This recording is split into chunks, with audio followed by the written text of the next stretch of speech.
Motherhood is a time of love, of wonder, of messes. It's everything sitcom moms made me believe it would be, just with worse hair and slightly more shouting to put on your shoes. But motherhood is something else as well. Motherhood is a collection of great mysteries. As with the love, the wonder, and messes, the mysteries never cease as our children grow. From, how can someone so cute smell so bad? And, am I the only one who can see the dishes in the sink? To the all-encompassing, what in the world were you thinking? The mysteries just never ever cease. They change, of course. They evolve, but they are constant. I've been a mother for 14 glorious, enigma-filled years now. In those years, I've witnessed all manner of head-scratchers, but the one that stays with me is the curious case of the stray scribbles.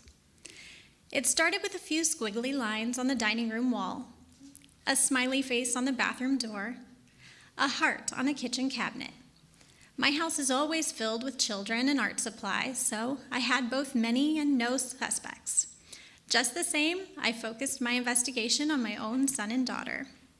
I reminded them that pencils are for papers only, not for walls, in that way that annoyed moms remind their children of things they've already said 1,000 times. Yet, the scribbles persisted. More than persisted, really. The scribbles escalated. The bunk bed, the coffee table, the kitchen bench. For weeks, regardless of my annoyed reminders, the tiny tagger left his or her mark throughout the house. There was nothing to indicate which one was the guilty party. Not even a snack or a favorite toy left at the scene. I once again sat them both down for a discussion about the proper places for their art.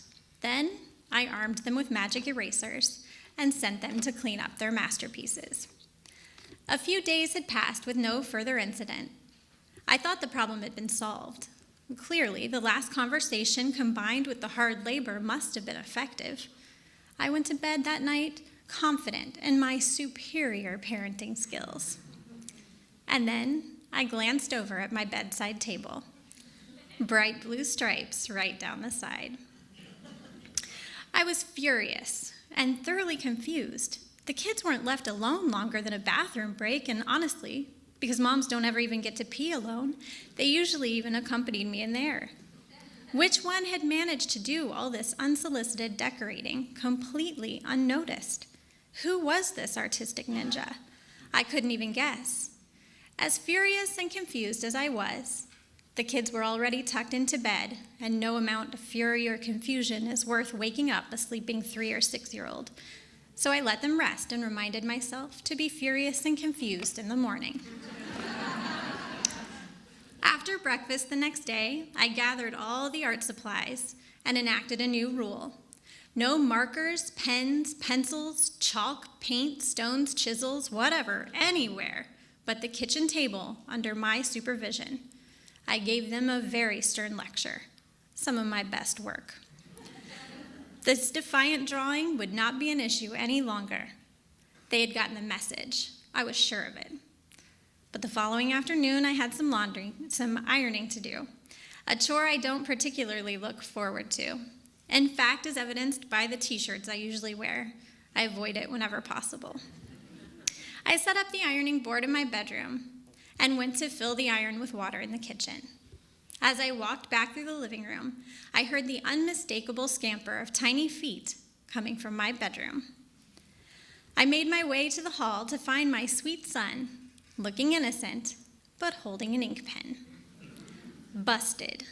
The little criminal had finally gotten a bit too bold.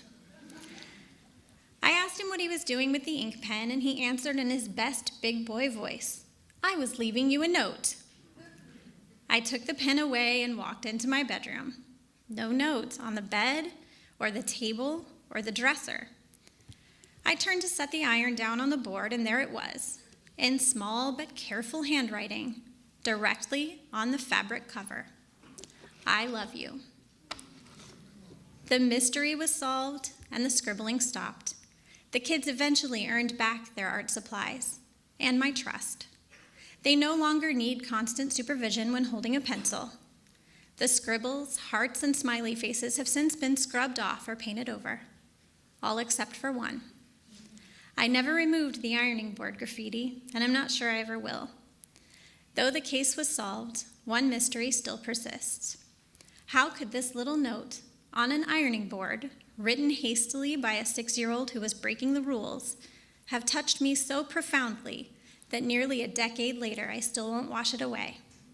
I think about it sometimes, especially when I'm ironing, so admittedly not often, but I have thought about it.